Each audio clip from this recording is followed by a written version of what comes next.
Peter Paltchik, you're the most decorated judo fighter in Israel, a two-time Olympic medalist who carried the flag for Israel in the Paris Olympics last year. I'm sure you've been watching global events closely. Could you bring us up to date on what is happening in the sporting world in terms of efforts to exclude Israel from global sporting events? I can share that for my opinion that there is a lot of events canceling Israeli participation athletes. I myself, I'm in off season right now, but I have in the Paltchik Foundation, in my foundation, I have two athletes that forbidden to go to Indonesia and to participate in the World Championships of gymnastics. Okay, two athletes that are top ranked athletes that also one of the Olympic champions of Israel, the former Olympic champion Artem Dolgopiat also is a part of the delegation. None of them are allowed to come to Indonesia and to participate. And this is just like it's happening now. So there is a lot and plenty of accidents like that. Let me ask you this, because Indonesia has also always been a hostile country to Israel. Has there been other calls to ban Israeli athletes from mainstream sporting events or in countries that are friendly with Israel, in Europe, in the States and other places like that? So thanks God, not in those countries, but in the Olympic Games, I can share that because I was in very high profile with all of the advocating of Israel on social media since day one, since October 7th, since the 8th of October last year. I can share that because of that, a lot of organizations tried to ban me from participating in Paris Olympics. So I was that close to not leading the delegation with the Israeli flag in my hands and not participating in the eventually in my individual competition. So it's crazy to think about it, like how things like that can happen in our reality. What did you do in that case of Paris, and what other steps are Israeli athletes taking to push back against this boycott? The times of the boycott was it was a big pressure for Israeli athletes. Can you understand the situation of Israeli athletes that we are not like other athletes representing other countries in the world. We need to deal with a lot of pressure and a lot of on our mind besides the enough pressure we have uh, towards Paris Olympics. Dealing with cutting weight, dealing with my injuries. I had so many other, professional stuff to deal with. Enough pressure on my own to deal with, and it was very heavy load to bring that temps of boycott and banning from me participating in Paris Olympics. And I can share that the Israeli Olympic Committee fought very hardly to do that, and I'm very appreciating their effort. It was very important for me because the only thing was in my mind is to come to Paris to bring that medal, that precious medal, and to bring that voice of our story of Israel in the most important stage, in the biggest stage of in sports, in the world of sports. How did people react to you during those sporting events as an Israeli? I mean, how were your opponents? I know there's been cases in the past in judo of some other athletes refusing to, Shake I don't think it hands, was yeah, to shake hands. And tell yeah. us about behind the scenes. One of the athletes representing the Russia delegation didn't want to shake my hand and called me a terrorist. He said, "I don't want to shake hands with terrorists."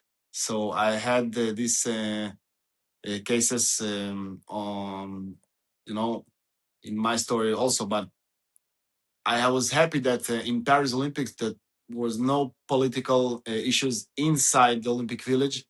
I saw some volunteers, in the in the dining room and all around the Olympic Village, even wearing burqas, and of course they are represent the Muslim culture, and they was very, warm welcome us, and I don't really know what they were thinking when they saw my Israeli shirt and the Israeli flag. And I had a funny incident with one of the athletes committees. They tried to collect signed for to vote them for them to the committee. So there was in front of the dining room. There were a lot of athletes representing the athletes committee. Um, Athletes from Germany, from Ukraine, our own representative, and one of them was a Palestinian one. So I'm passes him, and he stopped me with my arm, and he thought like I'm a regular country, not Israel. And then he said, "Can you vote for me?" And he started to pitch me, and all of a sudden he moved down his head towards my shirt, and he saw Israel. And then he had a big smile, and he said like, "Okay, I think we need to finish the conversation here." As a veteran athlete here in Israel, and obviously you've been doing this your whole career, how do you view these calls to boycott Israeli athletes from international sporting events? I mean, that's goes against the nature of sport. As an Olympic medalist and as a representative of everything I can represent about Israel, as the chairman of the Paltchik Foundation, um, I'm. I think that this is the most ugly thing can happen in sports, that politics are involved in sports. And there was a beautiful moment in my career in 2018 before Abraham Accords, way before. And there was Grand Slam Abu Dhabi, the famous Grand Slam Abu Dhabi, one of the most prestigious tournaments in the Judo Tour. And I won a gold medal over there. It was the first time that our anthem was played in Arab country. And in front of my eyes, I saw Sheikh, royalty people in Abu Dhabi standing and respecting our anthem. And after that, they approached me and came to shake my hand and to say how proud they are to to have us over there, and to lead this kind of sports and politics situation into a better place. And I was amazed by that. And they said that they want me. We're in good relationships at the moment, and they want me to bring a delegation of athletes to Abu Dhabi, and to get things even closer between the nations. And I think this is a beautiful example how Israel can maintain a very, very beautiful and good relationship with Arab country that really believes in peace and really believes in mutual respect and mutual interests. So I think that I hope that we will have more good examples like the United Arab Emirates. Do you think it will change now? There was a ceasefire. It was Donald Trump's peace conference this week, and they're talking about expanding the Abraham Accords. I mean, what does that mean for Israeli sports?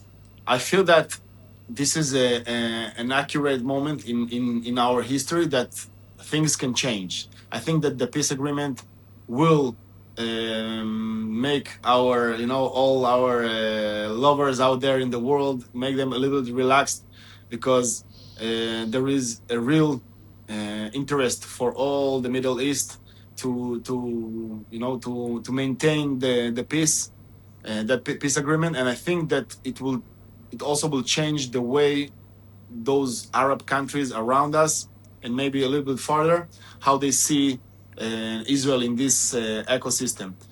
So I think that it will bring a lot of good things to the table.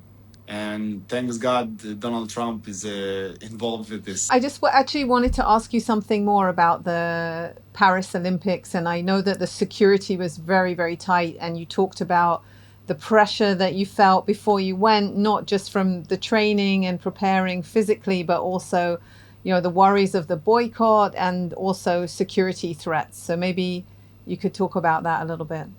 I was one of the most, if not the most, threatened athletes in this delegation.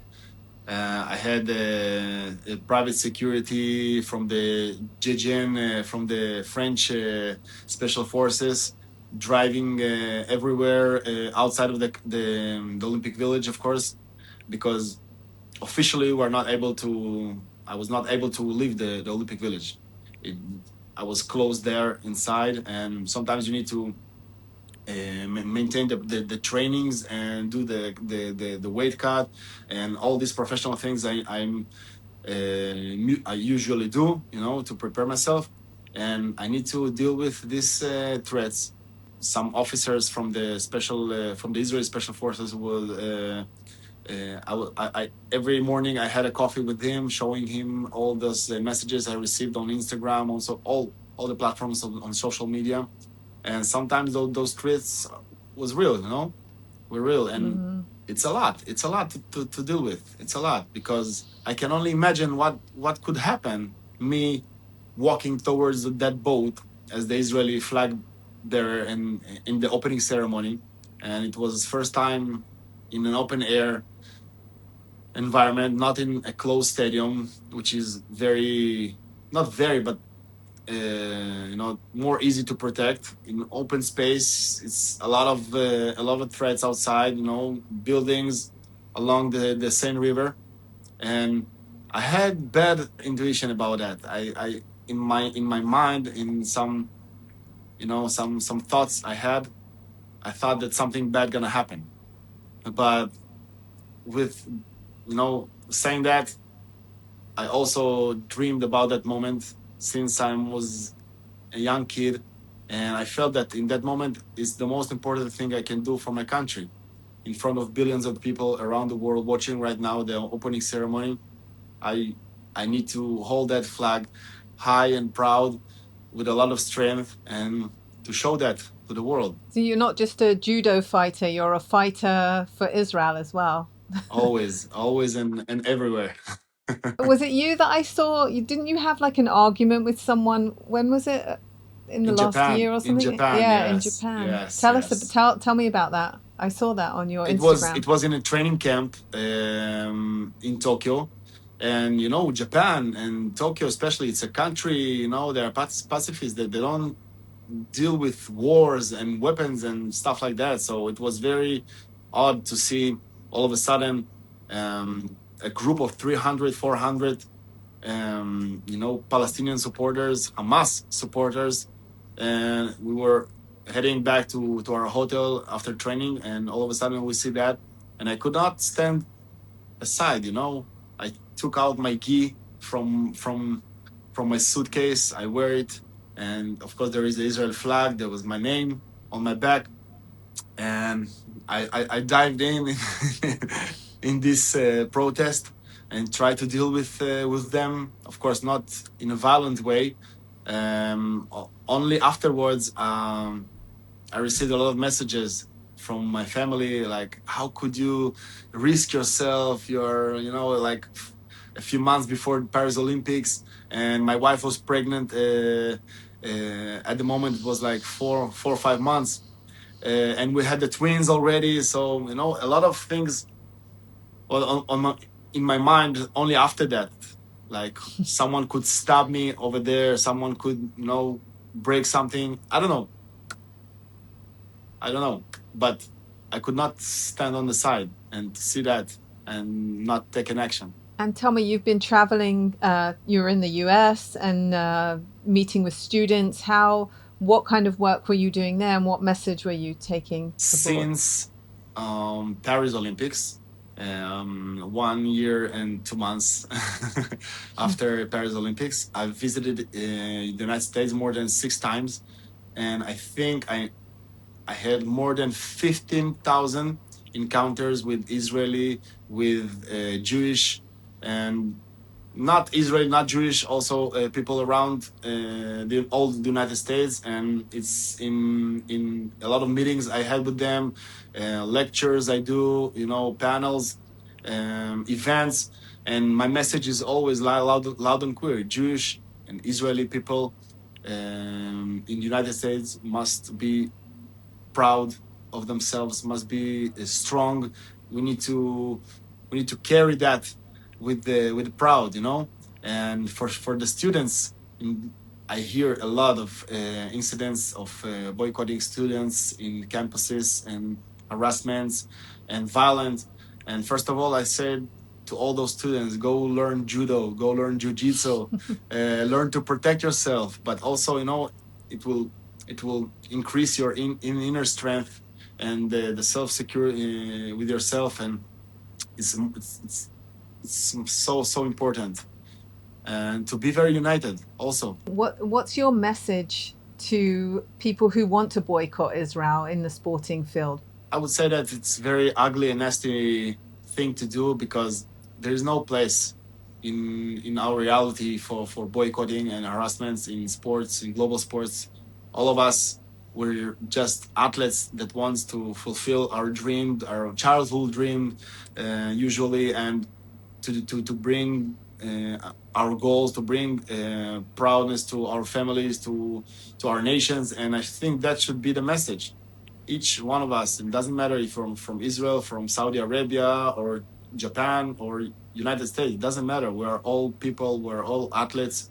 And for myself, it was never about culture or religious. I have still a lot of friends from Arab countries, Muslim athletes. I respect them as people. I don't care who they are and what they represent. So I think that should be the focus, and that should be the message.